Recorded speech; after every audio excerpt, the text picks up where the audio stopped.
Baik, assalamualaikum warahmatullahi wabarakatuh. Perkenalkan, nama saya Ikhwan Nur Kolbi, saya dari Prodi MPI 1. Di sini saya akan membuat video pembelajaran manajemen perkantoran dan kearsipan. Ya, dosennya dan nama dosennya adalah Ibu Triwayuni. Mohon maaf Ibu, saya izin membuat video ya Bu. Di sini saya akan membacakan sedikit pengertian tentang kantor. Perbekalan kantor adalah semua fasilitas atau barang-barang yang ada di dalam kantor, baik langsung maupun tidak langsung, digunakan dalam pelaksanaan pekerjaan kantor sehingga menghasilkan sesuatu yang diharapkan. Perbekalan kantor merupakan sarana penting untuk menghasilkan pekerjaan kantor. Tanpa ada pembekalan kantor, tidak mungkin kantor menghasilkan sesuatu. Karena pegawai kantor bekerja untuk pengelola bahan dan dengan sarana dan dengan peralatan kantor yang ada. Adapun macam-macam perbekalan kantor. 1. Perabotan kantor, yaitu segala macam barang atau benda kantor yang berfungsi sebagai penunjang terhadap pekerjaan kantor. Contoh ada meja, kursi, lemari, dan sebagainya. Kedua, peralatan atau perlengkapan kantor adalah barang-barang yang digunakan untuk menghasilkan suatu pekerjaan yang diharapkan di kantor. Contoh, ada kertas, amplop, dan pita mesin. Ketiga, mesin-mesin kantor adalah segala macam mesin kantor yang digunakan untuk memproses pekerjaan kantor. Contoh mesin tik, komputer, stainless, mesin fotokopi, dan sebagainya. Ada yang keempat, pesawat kantor, yaitu semua mesin kantor yang digunakan untuk mengadakan komunikasi baik di lingkungan sendiri maupun dengan pihak luar kantor. Contoh intercom, telepon, fax, dan sebagainya. Adapun manfaatnya, 1. Untuk mendukung aktivitas pekerjaan kantor. Yang kedua, untuk mempermudah dan mempercepat proses pelaksanaan kegiatan kantor. Yang ketiga, untuk memperoleh hasil yang lebih maksimal, baik, dan memuaskan. Adapun pengelolaan kantor. Pengelolaan perbekalan kantor bertujuan untuk mengadakan perincian semua kegiatan yang berhubungan dengan perbekalan kantor. Tanpa adanya perbekalan kantor yang baik, pelaksanaan tugas akan terganggu atau terhambat sehingga pencapaian tujuan tidak dapat dilakukan secara efektif dan efisien.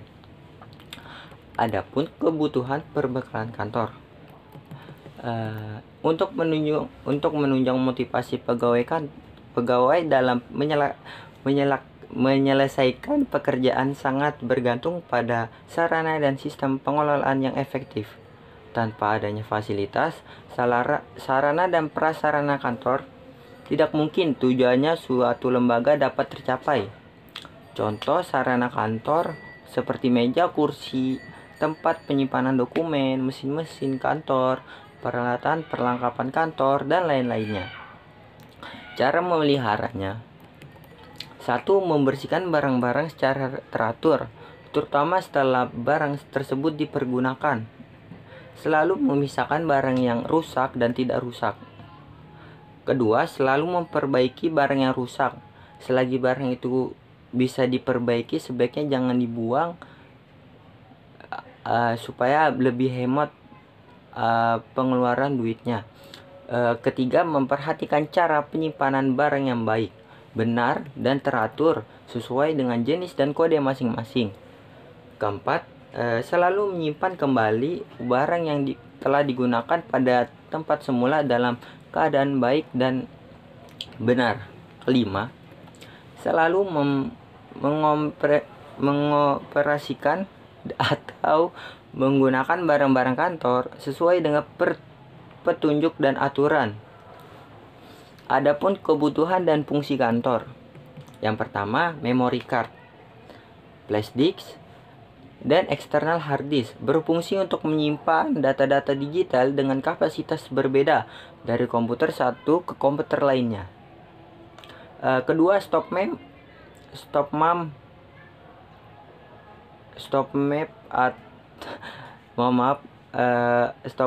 amplop dan ordinate. Stop map berfungsi untuk menyimpan kertas dan dokumen supaya tak terlipat atau tertekuk. Amplop berfungsi sebagai branding perusahaan. Ketiga, stempel. Stempel ini sangat penting, berfungsi untuk pengesahan transaksi dan korespondensi kantor. Yang keempat, penggaris, stapler, gunting, perforator, perekat dan lainnya merupakan alat yang sangat berguna yang harus di dalam kantor memiliki fungsi masing-masing. Yang kelima, perangkat komputer berfungsi untuk membantu pekerjaan utama kantor seperti pembuatan laporan, input transaksi, pencatatan, penjadwal, editing video, gambar dan sebagainya. Adapun yang keenam, mesin fotokopi yang berfungsi untuk